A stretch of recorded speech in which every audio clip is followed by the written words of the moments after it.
do you pronounce your last name?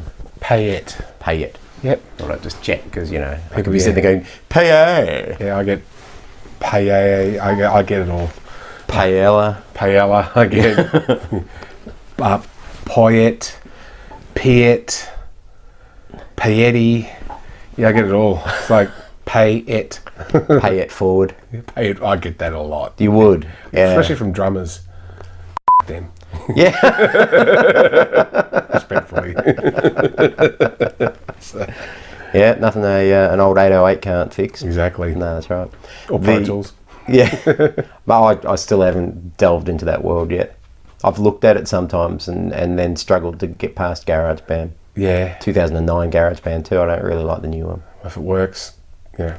If it works, go Didn't for say it. it works. Yeah. You just got it. It's just that I can't get past it. Speaking of music, I'm just going to let people know you're watching the Australian Guitar Show.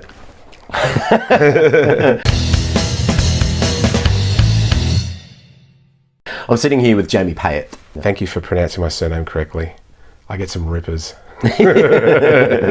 And mate, you've got some lovely Australian guitars, so I want to talk about those just quickly. Sure. I know you haven't got all of them with you, but you have got one of your freshies with you. Yep.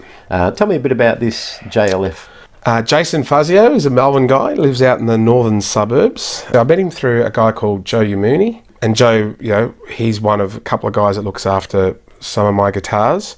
I really clicked with Jason. We're about the same age, and you know, we both came from fighting backgrounds. I used to be a boxer when I was a kid, and he does his Muay Thai, and so you connected. Just when you can connect with a musician outside of music, that's, for me, it's a pretty cool thing.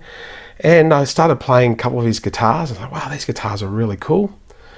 And I saw one of his on display in Joe's shop, and it's all silver. Like, it has all silver, like a stainless steel front, and it had a timber back, and the neck played like a Les Paul, had a really big chunky kind of Les Paul-y feel. What's the name of Joe's shop again? It's Guitar Works. With an X. With an X, yeah. That's right. Well, Joe's a sweetheart. So yeah. He's a great guy. I've listened to him sing a bit, and his brother Marcel. Yeah, forget it. Yeah, it's, I do a lot of stuff over in America, and guys like that, they're at that level. They're just it's.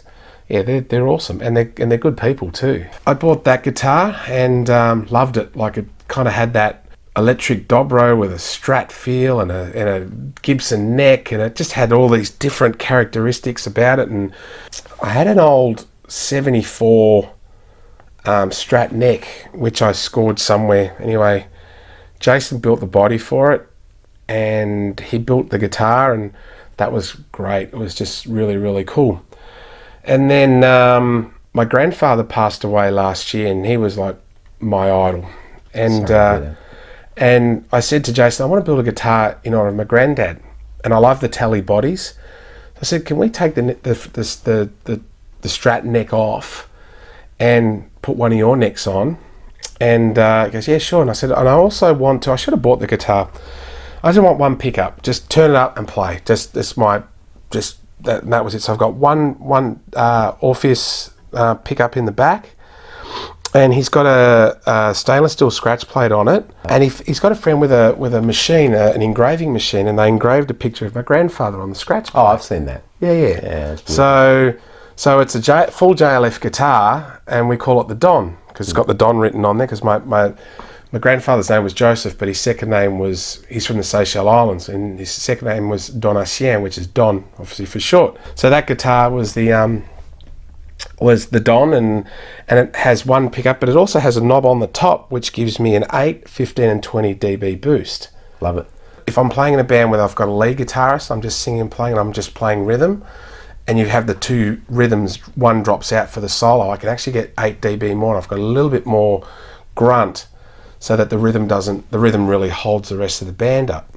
So, and that works really, really cool too. Especially if I'm moving around and like I've got a distortion on and I need to do a solo, and I don't want to use the boost, I just want to get more out of the guitar. So that took a lot of thought, and I had this one built. I have a Gretsch 6119, the Tennessee Rose, and I had Dave Albrick do a mod in it where it's like a hum eliminator, and every guitar player that's played it, and I know if they're watching, Simon Hosford, Claude Carranza, Anthony King, who's a guitar player from the US. Everyone that's played that guitar, as soon as I finish playing, they go, "Would you sell it?" We sell it. No. So it's one, like it's the kind of thing that if you went into a guitar factory and played 100 of these Gretches, that'd be the one you pick. So I got lucky. So given that I like that Gretsch sound, that was the reason to put this pickup in. And this was my rock and roll sound. It's only 3-way switch based on the way the wiring's configured. So tell me, for viewers at home, tell me what pickups you're running in that. Orpheus. I've got quite a few of his pickups, and that's a standard Seymour Duncan 59. And that came out of the Don. And the Don has a Orpheus pickup in that, and I put that in here. This thing keeps in tune really, really well. Plays really well. There's thousands of, the American guitars that I have are amazing, and the German guitars that I have are amazing, but it's kind of like, well, now you go out and dudes go, "Hey man, what's that?" "Oh, it's my buddy, It's my buddy who makes these guitars." And what did you go for neck shape wise? This is not quite as chunky as the other JLFs I've got. I wanted to replace my Strat with this. I figured if I'm going to go out and represent a JLF product, I wanted to have the best of the worlds that I've been used to. So this gives me my Strat vibe. It's a thinner neck. So I'm not an overly fast player or overly technical player, so I have to, so I'm a hard player. I'm more of a rhythmical player. My rhythm playing's probably better than my solo playing. The irony of all that is when you have friends who are, amazing guitar players, you kind of know where you fit in the pack. And that's being very humble. Yeah. I find that once I've exhausted all my pentatonic scales at a gig, I don't really know where to go after that. Nah, look, I'm hoping I'm a little bit beyond that. But as I said, if the road is 1,000 miles long, I'm probably at about 600 miles at the moment. Yeah. So and that's the joy of it. I've been classified as kind of like a new blues kind of guy, but I'm not not all my stuff's like. I'm not one of those. I have a couple of songs that do that, but I kind of was branded that because I'm a big fan of an artist called Fantastic Negrito. Yeah. And he won a Grammy for Best New Blues, and he's about as blues as as Ed Sheeran. But his stuff's killer. Like, he's one of the best producers, songwriters going around. But his stuff is, when you hear the bed of it, is very roots. It's very roots blues. It's very chain blues. It's very very African American Delta blues.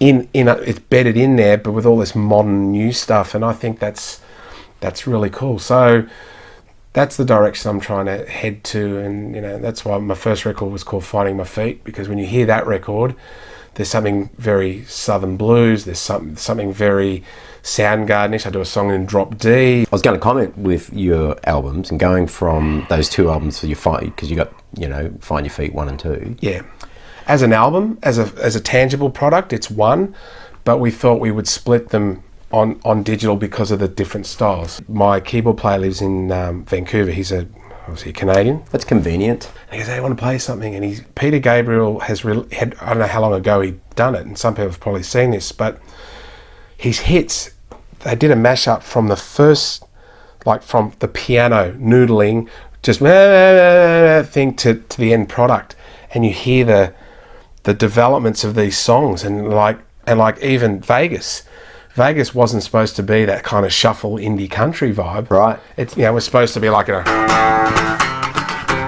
real Aussie rock and like kind of AC/DC 2/4 kind of thing. We turned the 2/4 into a shuffle, and we backed the distortion off, and the lyrics went from like that kind of, the song's about, well, life, let's just finish work, get in the car, let's drive away. In this case, it was let's drive to Vegas, because what happens in Vegas stays in Vegas kind of vibe. Let's just live life for a little while. So it went from Aussie bogan pub rock to this.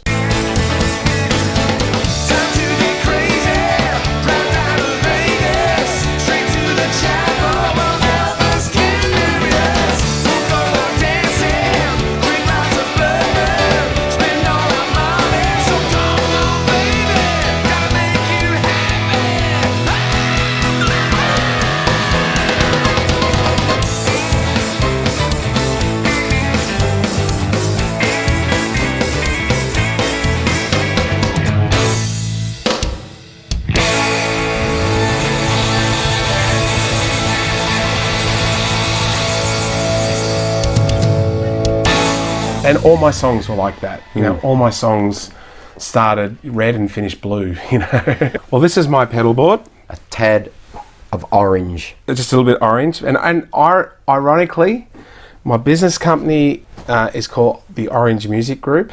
Our studio building is at Deluxe Rehearsals in Moorabbin, and their building is orange. My nickname is Jaffa. My favourite cabinet is an orange cabinet. So I don't know what the vibe's going with the orange things. So orange has become the Bit of an ongoing thing. Yeah. So even there's orange in the Boss tuners. So you want to run us through from the starting point to end? I've gone with all the overdrives first. That goes into the wah. Then out of the wah, then we go into 1, 2, 3, 4, and then we go into the effects. Yep. So I put the boost last. That's where I put mine too. If we go through each pedal, the Megalodon, that's by Dave Albright. Yep. That's one of his older pedals. These are a favourite of mine. I now run this on all the time because I'm using a smaller amp. Takes the sound from that, it just does that. Beefs it up, gives it a bit more dB, rounds off the low mids a lot nicer, and this thing just sounds super sweet. The Pog, if I'm the only guitar player and there's some songs I've got harmonies that are there rather than using a harmonizer, I use that as more of an octave. Yeah. A lot of the riffs. The tremolo, I use it in a lot of the slower stuff, especially if there's two guitarists, one guy's playing more of the clean. It's got the tap. It's a diamond tremolo, so it's got a tap tempo. Yeah, nice. So I'll tap it so everything's in time with the song. Makes it sound like I know what I'm doing. The old phase is just a random, you know, if I'm feeling like just sounding like Lenny Kravitz or something a bit psychedelic, that comes on. The DL30 is modelled off an AC30. I run this sort of muddy clean. Yep. Like a traditional Vox. So that doesn't have a lot of drive. That just gives me like that. I try and emulate that Vox sound from that. That's like a real fuzz solo sound, the Baconizer. Yeah. I either run that by itself for solo. So if I'm going from a clean and I need to solo, I go to that. This is my favourite sound based on the style of music that I do. The Tone Meister, it's a TM1 which emulates a Fender Bassman 59. That for me is my favourite pedal of his. That's the Marshall. That's the emulating the Marshall. I'd like to test it with with a more high gain amp, but still.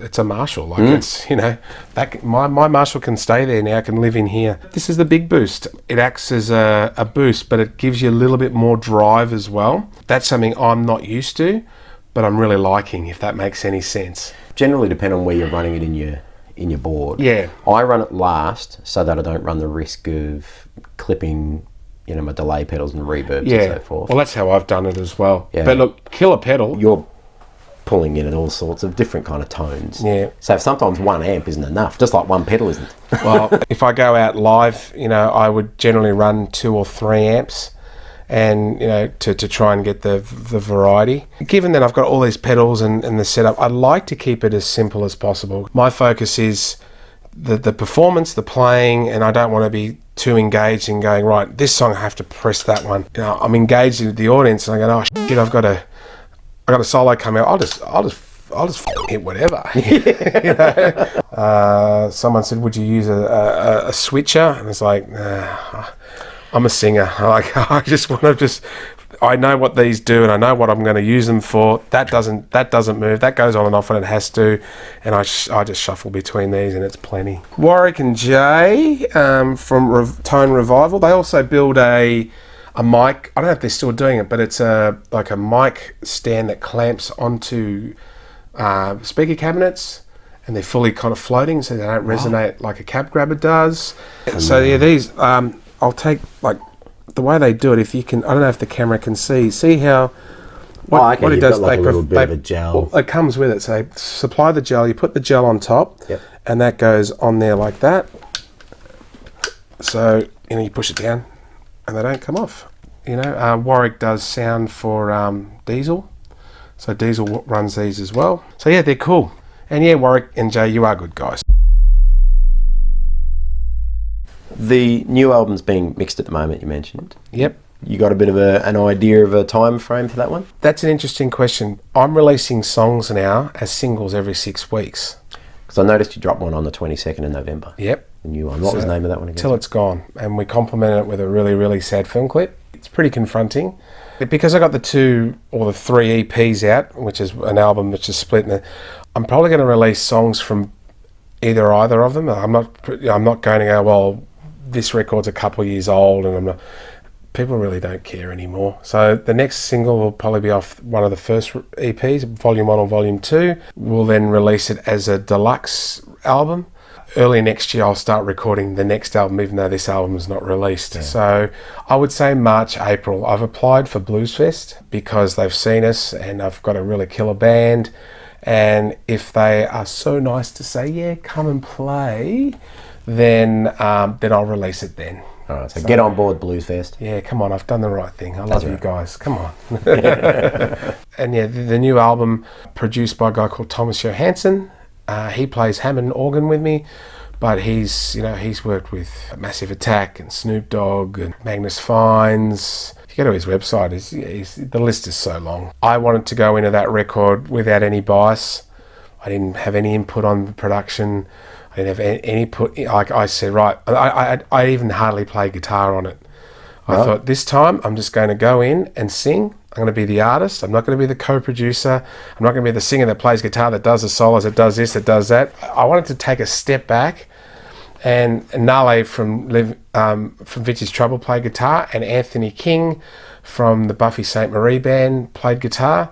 I used Trip, who's played with Steve Vai, but he's just got the best pocket, the best groove. He's a Mexican dude. He's just the kindest guy in the world. And I used the horn section, basically Usher and J-Lo's guys. And, you sit in a room, it's like this. There's no pretentious, oh, can we go? They hung out and, listened. It's like, nah, man, we can do that one better. And, and that's... So I stood back and just sort of was just the singer, which was really cool. It's a very vulnerable place to put yourself. Oh, yeah. Because like most musicians or most songwriters, you kind of envision things in your head, you hear everything, but it's amazing what you're saying when other people add their texture and their colour and their flavour of ice cream. Yeah. Now I'm hungry for ice cream. And it's a cold day and it's not really a good day for eating ice cream. Nice ice cream place down the road. I probably will on my way home anyway. But yeah, when they add those things in, that maybe somebody hears something that you didn't hear. So I think that's the thing that I've learned as a human being too, is to let go, that ability to let go and trust those who are better than I am. Like Thomas does this, he's probably done 100 albums more than I have. He does studio engineering much more than I do. And I said, I've been doing this for a long time, and you learn so much. And even when you watch drummers, watching this drummer, like, what's he done with his kit? How come it sounds like that? Why did you put that? Why did you put a 57 in the room? Why did you put one room mic? Little things that you would normally do. Why did you run your pedals like that? And even when guitar players say, why did you run it like that? Why did you run your pickup configuration like this? So and I think when I come back and become an engineer or even a songwriter, I'm writing more material. You've just added more.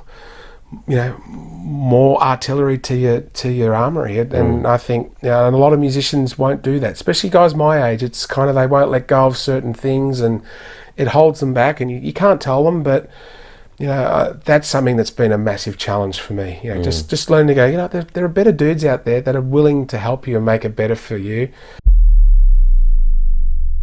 Every guitar player out there, if you don't have a Mostronics pedal, you're a fucking idiot. Not everyone can do this. Some people do it better than others, and a lot of people do it smarter than others. If you look at the whole Ed Sheeran thing, everyone, he cops a fair whack from a lot of people, but hey, he's worth $750 million. He can play in front of 100,000 people with acoustic guitar and a loop pedal, and sing, and collaborate with some of the most popular people. Yep. I say good on him.